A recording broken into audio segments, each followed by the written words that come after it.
And it's the home stretch for the Illinois legislature, set to wrap up its business a week from today. We check back in with Amanda Vinicky, who joins us now with a pair of legislators from the state capitol. Amanda. Yes, Paris, I'm going to begin with a Republican. Senator Jason Plummer is from Edwardsville, and you're also on the Redistricting Committee. So we've seen now a first draft, at least, of the potential maps for the next decade. What are your thoughts? Well, the maps are troubling because we've seen the maps, but we haven't seen the data that they use to design the maps. And, you know, I'm on all the redistricting committees, and we've heard from the people that they want to have input and they want it to be a transparent process, and it hasn't been so far. Is this a lost cause, a done deal?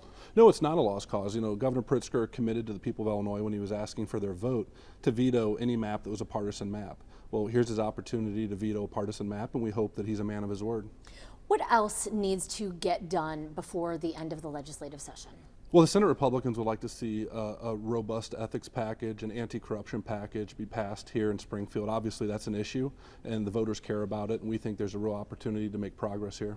Corruption in Illinois? What are you talking about? What has to be part of that package in order to change the culture? Well, I think we need to make it easier to investigate corruption in Illinois. It's a pretty difficult process. I think there should also be things like bans on legislators transitioning into lobbying and things of that nature. So there's a lot of areas we could go into, but the fact of the matter is we've been here for months. We haven't moved a package yet, and that's troubling with only a few days left in session.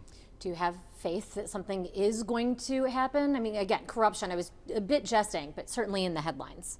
Yeah, it's an issue voters care about, and the fact that the legislators aren't moving it right now show a disrespect for the people of Illinois. It's a problem. We have an opportunity to address it. Let's see if we get it done this final week. And now the budget, one of the central arguments is whether what some say are corporate tax loopholes will be closed. Is that what you consider them? And if not, how do you make up a $1.3 billion deficit?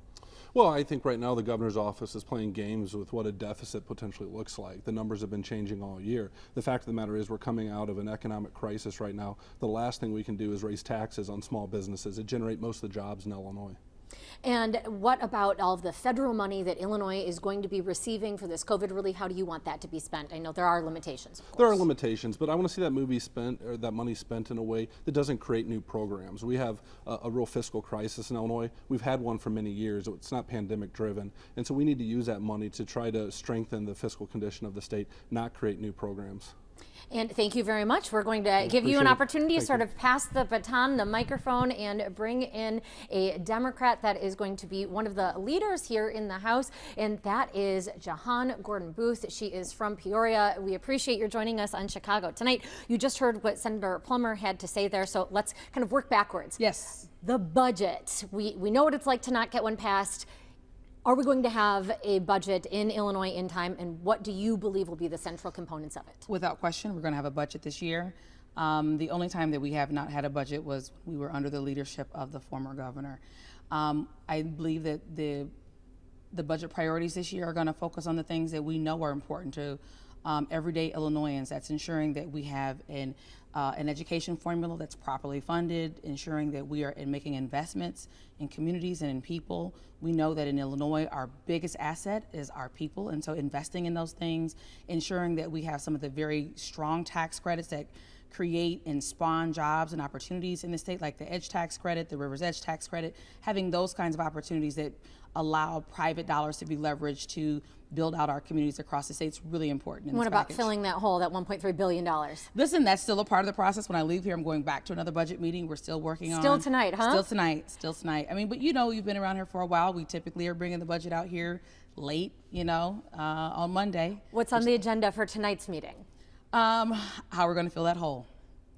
Any ideas there? Can you clue us in? You know what? I think a lot of this really boils down to what is in the will of the legislature, right? What can we get the votes to support? And so we've been having conversations with Democrats and Republicans centered around what are the priorities of this entire body, not just our caucus, so that we are bringing forward the best possible package. One of those priorities for Republicans, but also a lot of reform groups constantly say, where is ethics? How is something not moving on that? So is there going to be a plan? And again, what will be in it? Because there's a lot of ideas thrown about, but we don't know what actually could pass muster. Yeah, so Senator Plummer spoke to it. I think that Speaker Welch has made the ethics his cornerstone in terms of how he's been communicating to us as a caucus about the absolute importance of bringing forth an ethics package. I think that there were some members of both caucuses, of both sides of the aisle, that brought up some of the issues that they had.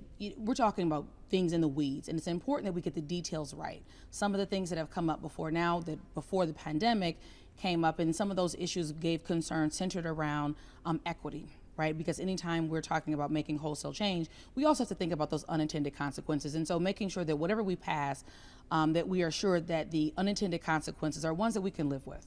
And thank you. I'm afraid we will have to leave it there, but we look forward to having you back, as well as, of course, Senator Plummer. Much appreciation, and tossing it back to you guys in the studio.